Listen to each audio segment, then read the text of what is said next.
Hey YouTube, this is Southern Prepper One. Today I want to talk about a meeting that we'll be having in South Carolina. East Coast Patriots putting another meeting on, and it will be at the Piedmont Technical College in Edgefield, South Carolina. That's a Saturday from 12:30 to 4:30, and that will be Saturday, May 28th. The admissions is absolutely free. It will require just a small donation, as in some canned goods, some clothing, something that you would like to receive if you were in the storm-damaged area. So don't bring junk. Bring something that you would appreciate if you were given. A couple things of canned goods, whatever you think. There'll also be a raffle. A generous person has donated. It was a used Smith & Wesson, and it was a nice weapon. But he has since taken that back, and he will be donating $500 gift certificate to a major sports store. $500. So you can go out and actually buy a new Glock, because I think their new Glock was $4.99. So you might not be in need for a pistol. Maybe you need ammo. Maybe you just need some camping gear. But it will be $500 to use at that store. So it is an awesome gift from a very generous person. The tickets will be $5 tickets. You will be able to purchase 2 tickets. All money, 100%, will be going towards the disaster relief. What I'm talking about these meetings, it takes some effort to put a meeting on. But I have met so many nice people in these meetings, be it a conference, being what Chad is doing, East Coast Patriot. So what I'm going to do is challenge you. You might say, I have no one around my area. I have no preppers. What you're going to have to do is you're going to have to put your neck out on the line. Stick it out. And yes, it might get chopped off sometimes when you meet people, but you have to put some effort in. You have to network.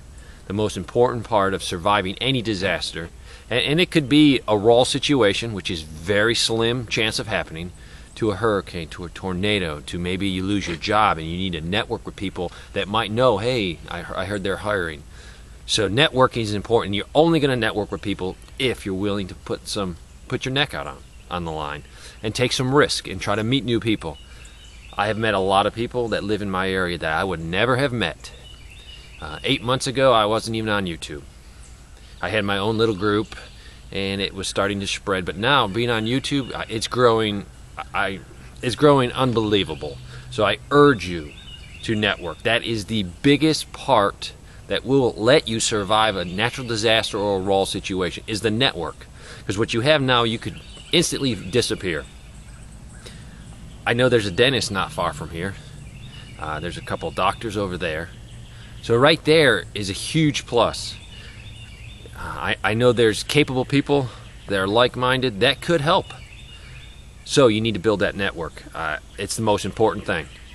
Don't worry about buying another AK or AR or your supply of food or whatever you're working on right now.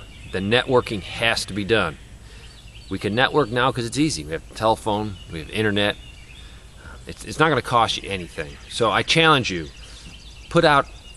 make a meeting in your area. I will be glad to help you any way I can.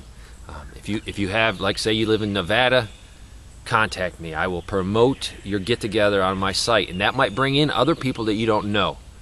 I will do whatever I can to help network like-minded individuals. From this location right here, 2 miles that way, I met a couple at the last prepper conference. Probably would have never met them. So right now I have another ally close by. I have another skill set. He's an electrician, so that just helps build the skill set in this area. That's what you have to do. Network and build relationships. Relationships are what will get you through. Mountain House will not get you through. An AR will not get you through. It's called networking and having that whole pool of resources where you can lean on. Out of all the people I've met in the prepping field, I can honestly tell you I've never met someone that was just a freeloader. Maybe I'm lucky. Everyone I am meeting is a person that gives. They're givers. They're not takers. You might come across that person that is in it to take. He wants a support structure, but he doesn't want the work that it takes to make a support structure or make a retreat. I find these people few and far between. Most of these people are even too lazy to think about prepping. So I think that knocks out most of them right there. So the meeting at Piedmont Technical College, if you can come, that'd be great. You might live close to me and we can network. The group in Atlanta that I'm hoping to network, they're a little bit too far to do a lot of hands-on with. But ham radio, I'm going to get into ham radio, and they're helping me. I'm not an expert in ham radios. They are. So with their help, I can have an intelligent network all the way down in Atlanta. So if something goes wrong in Atlanta, yeah, I can listen to the news, but I can also get on the ham and get some, first accounts of what's going on in there. Plus, it gives them a way out. I know they have some locations down in Atlanta to retreat to and some other positions, but guess what? If a terrorist attack happened, be it chemical, biological, nuclear, they can get on the radio and say, hey, we're coming up. Can you find a place for us? It might not be in my house. It might not be in a structure, but I guarantee you, for another prepper, I will find a spot that's level that I can help him pitch his tent or even let him use my tent. And I can at least provide him with clean water and maybe a little bit of food and some security and some structure in his life. That's the least I can do for a fellow American, because guess what? Tomorrow I might have to be moving south towards Atlanta, and I want some friend down there to say, hey, come on over. There's my backyard. Pitch your tent. Networking's the key. Thanks for watching.